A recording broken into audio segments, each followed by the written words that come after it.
Hello, students. I hope you are all doing well. Very first, I will appreciate Bhumi Shivpuje.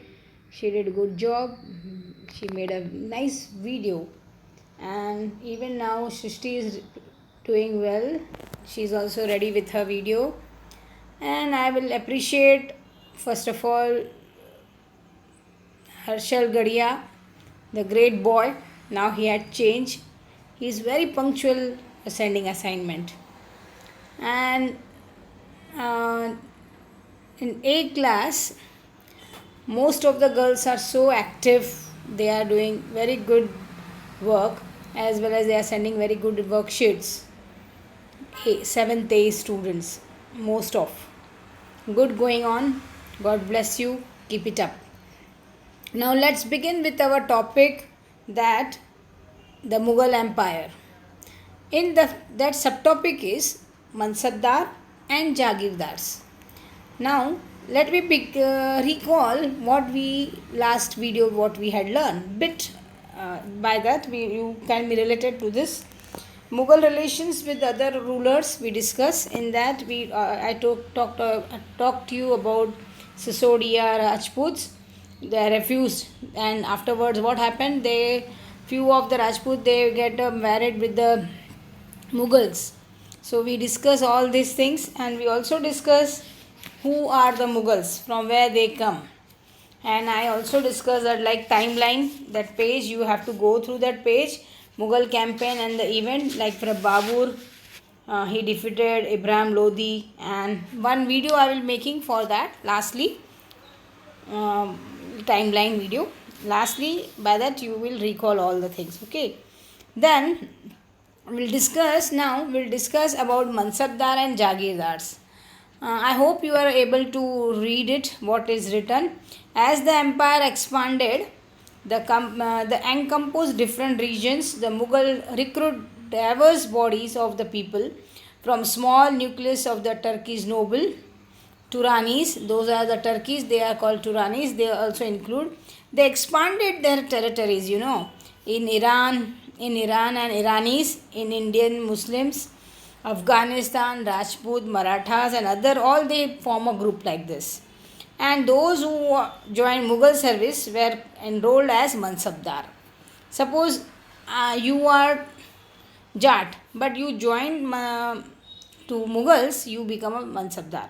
So Mansabdar is a status. Okay. The term Mansabdar refer to an individual who hold the mansab, meaning the position or a rank, status here. So it was a grading system used by the Mughals to fix the rank. If the rank is high, the salary will be high. The military responsibility will be high. The rank and salary were determined by the numerical values. They are called Zat. Z-A-T, Zat. The higher Zat, more prestigious, was a noble position in the court and having a large salary. As you carry more big salary, means you are high level officer. Like you are the higher position. Your rank is high. Right. Then Mansabdar military responsibilities, you can see the picture. I made some more clippings, by that you can understand this way. The Mansabdar military responsibility require him to maintain a specific number of savar or clevery man, that is जिसके हाथ में तोप तलवार है, so clevery man बोलते हैं. The Mansabdar brought his clevery man for the review and got them registered, their horses branded, and they receive money to pay them as a salary. They have their own horses. They used to bring the persons. वो मनसबदार की क्या responsibility? Military बनाना, army बनाना, जैसे कि defence officer हुआ एक तरह का. Right. तो require was minimum specific number of showers, and they have a clevery man, that is also called clevery man, and they registered their name and they give the weapons to them, the horses branded all them and all. Right. Then Mansabdar received the salary revenue assignment called Jahagirs. They receive, suppose they have done very good job, So they will give some Jagir. I think so you remember Shivaji Maharaj. How Shivaji Maharaj per time all the people used to get the Jagir and they become Jagirdars. But Shivaji stopped this practice, right? So Mansabdar, their salary revenue is assignment called Jagir, which was somewhat like Iktas. That is also called Iktas. That Jagir also somewhat called Iktas, what we studied in last lesson. But unlike Muktis. So unlike Muktis, the most of Mansabdar did not actually reside in or administrate their Jagir. They don't reside it and they administrate their Jagir. Why? Because they will only have a right to revenue for their assignment. Actually, they only have a right to revenue. They can't take a Jagir Mansabdars. So they only had a right to revenue for their assignment, which collect from them by the servant, or while what? While Mansabdar themselves serve to some people, part of the people of the country. Mansabdar क्या करते थे, जो कि घोड़े और आदमियों को जो मिलिट्री बनाते थे ना, जो भी मिलता था उनको पैसा वो मनसबदार देते थे जागीरों को उनको, ठीक है. वो अपना जागीर जो भी मिलता था उनको कलेक्शन मनी का रेवेन्यू वो कलेक्ट करते थे और उनकी मिलिट्री ऑफिसर को देते थे वो लोग. So in where they themselves serve the some part of the country in the Akbar reign, at the time of Akbar, at the Akbar reign, these Jagirs were carefully assessed so that their revenues were roughly equal to the salary of Mansabdar. और ये लोग उनको मनसबदार को powerful बनाना नहीं चाहते थे. अगर mansabdar powerful बन जाएगा तो वो हमारे सर पर बैठ जाएगा. इसके लिए वो जो मुग़ल एम्परर्स थे वो लोग मनसबदार को स्पेशली अकबर के टाइम पे वो अकबर के टाइम के पीरियड को चेक करते थे कि भाई बराबर चल रहा है कि नहीं काम. बाय द औरंगज़ेब के टाइम पे, by the Aurangzeb reign, there was no longer the case an actual revenue collect from often less than granted sum. Akbar के टाइम पर very good, he was very good administrator Akbar. But Aurangzeb reign, at the time of Aurangzeb, reign means time, at the period, this was no longer the case and the actual revenue collect was often less the granted sum. जो भी collect करते थे वो भी बहुत कम आता था. Like at the time of Aurangzeb there was British people arrived, so here there can be a possibility, and he was very cunning also actually. So we'll see next. There was only a huge increasing number of Mansabdar which long wait before they received Jagir. Actually the Mansabdar at the time of Aurangzeb were more. वो जागीर बहुत बड़ी बड़ी थी उनके मनसबदारों के पास, लेकिन they were not having that much power. So because Aurangzeb was very strong, so by the time of this there are huge increasing of number of Mansabdar, which meant the long wait before they receive jagir. उनको जागीर देने को बहुत time लगता था, उनको लंबा wait करना पड़ता था, हमको जागीर मिलेगी कि नहीं मिलेगी पता भी नहीं रहता था मनसबदार को. So which meant long for them, and there is other factor to create a shortage in the number of jagirs. As a result many jagirdars try to extract much more revenue as possible which they had a Jagir.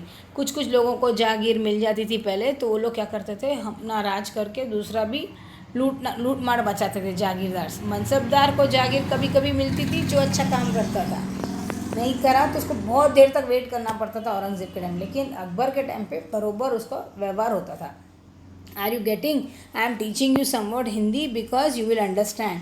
Aurangzeb could not control the exploitation. So here the Aurangzeb could not control the exploitation, the development in last years of his reign, and thus the peasantry therefore suffered tremendously. और there was very poor labor. Aurangzeb के time पे उसका control नहीं था, exploitation ज़्यादा था. So towards the end of this rule the poor farmers, laborers were suffered lot, and afterward British people also arrived. So maybe this reason. Now Japt and Zamindars. Now what is Japt and Zamindar? We'll see. The main source of here is one person is coming to that person to Zamindar, and he's saying the monsoon was really had bad this year, my lord. This how I can pay you now. So the main source of income available for the Mughal ruler was tax. Tax is nothing but zaat. And lastly I put the two videos. Please watch the two videos. The main two sources of the income available in the Mughals rule was with tax on the process, whatever the produced by the peasantries. In some places, the peasants pay taxes through the rural elites, and that is headman and local chieftain. The Mughal use one word term as zamindars, zamindars to describe in such all such middlemen, whether they were local headmen or village or powerful chieftain, whatever this Japt has to, they have to take they have become a middleman, mediators. So Jamindar become to be mediator for them. Okay, so Japt is nothing but main tax it is. Sorry.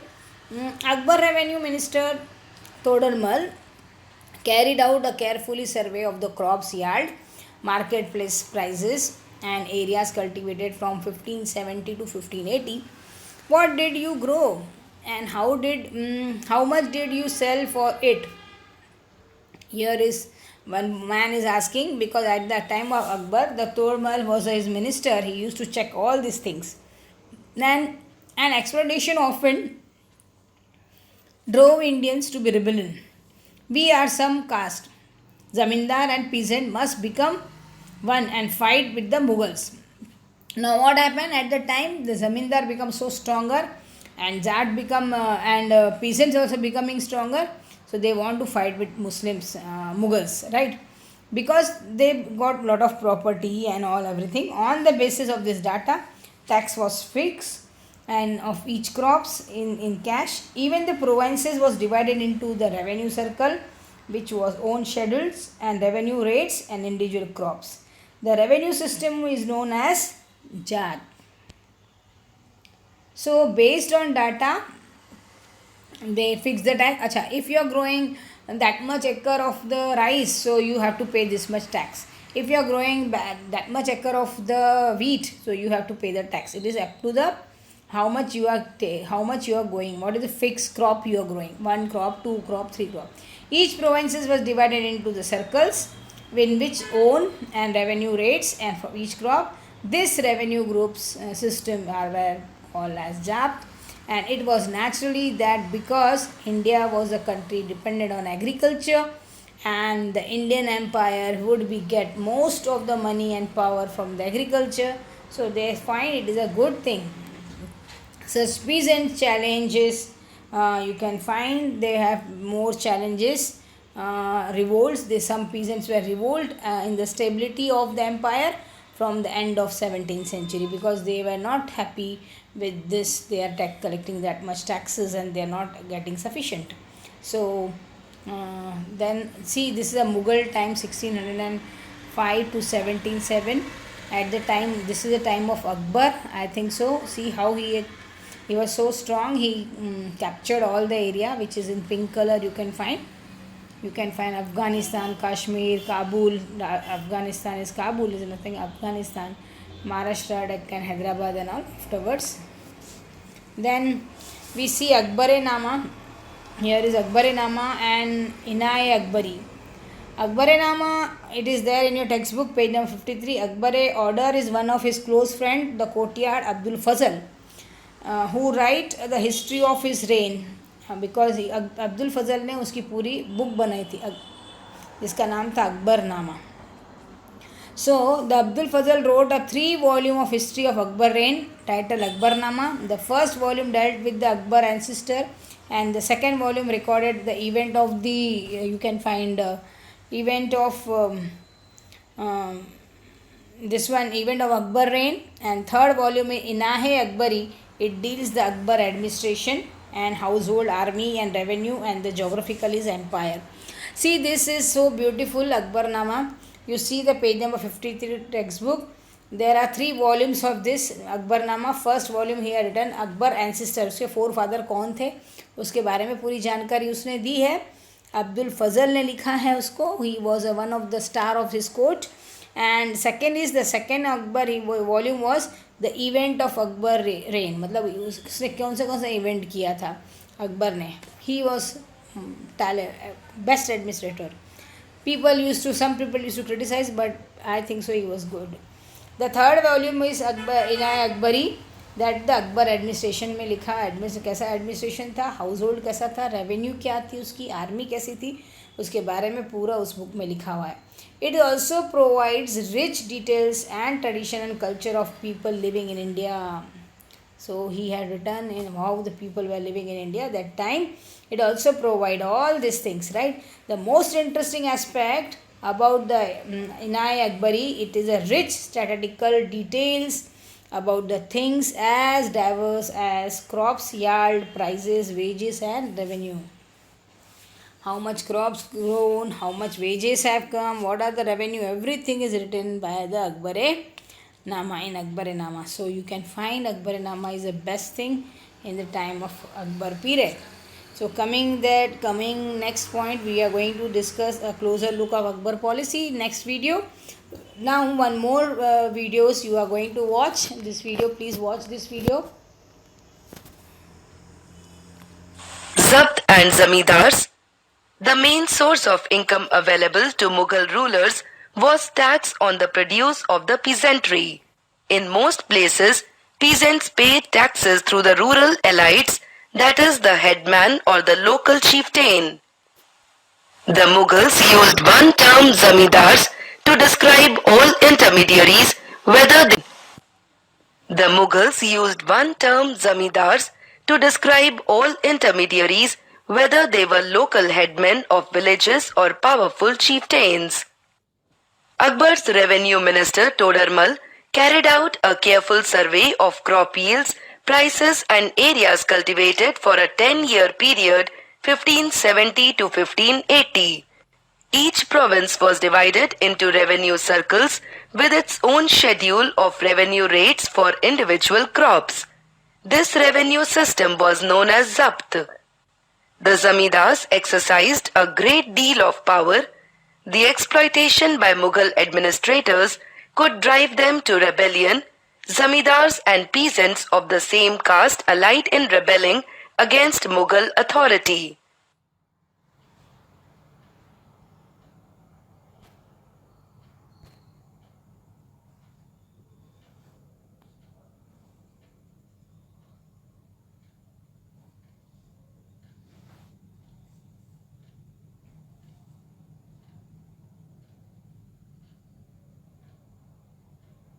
Good haul this year. Some of these are really cool. Dad, which among these have you given me? It's the blue box there. Yeah, that one. Wow, Dad, thank you so much. A Mughal board game. So amazing. Yeah, I noticed your interest in the Mughal dynasty, so I ordered this one for you. I'm glad you liked it. This is exciting.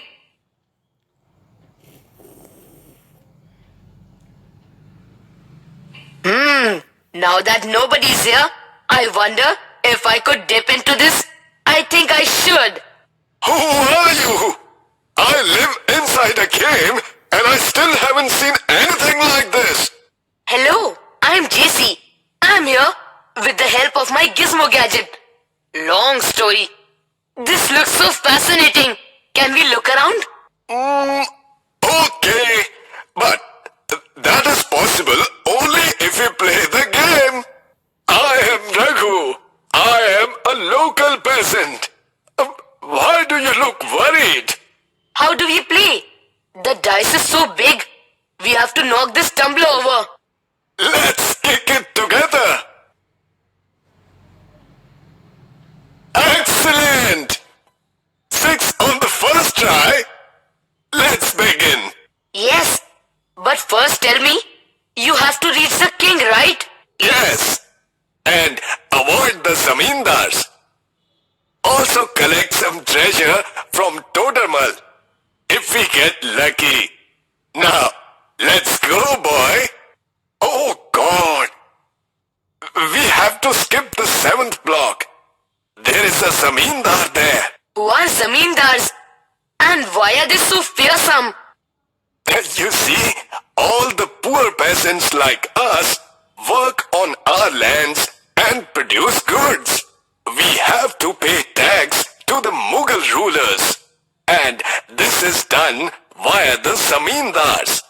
It is they who collect the taxes. I see.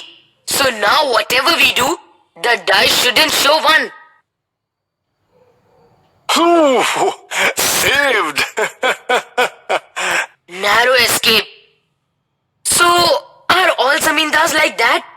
Is that zamindar a village headman? Not necessarily the village headman. Even a local chieftain could be a zamindar.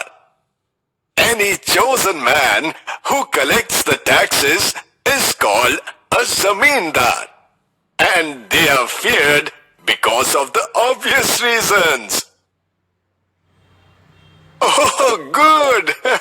Todarmal. Who is Todarmal? Todarmal is the revenue minister of the king. He controls all the finances and money.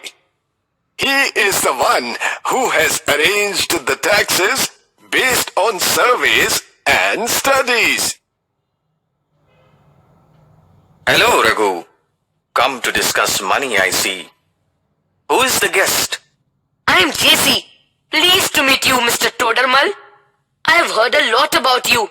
Raghu told me you are the one who devised all the taxes. Well, a careful survey of all the crops and their produces over 10 years was done by me. Only then did I decide the taxes to be set. Our zabt is very fair. Anyway, Raghu, good luck. Come on, pay up. We are. Let us count the money at least. Pay the fine, and only then you may leave. Yes, we are paying. Oh, he was evil. By the way, what is zabt? The revenue system is known as zabt. You see, each province in the kingdom is divided into revenue circles with its own schedule of revenue rates for individual crops. This entire system is known as zabt. And Todarmal thinks this is fair? He will obviously think that. He is the one who devised it. Come on, let's play the next move. What happened? Why do you look so happy? Good. The dice came up with the number 5. Now we can ask the king to shift us to the Bengal or Gujarat region. How come? And why is that so good? The Bengal and Gujarat regions are such that they can be evaluated. Hence, there is no zamindari system there. That means no taxes. 2 more and the game will be over. I guess I should leave too. Somebody might come inside the room to check. Oh, but it's been so much fun.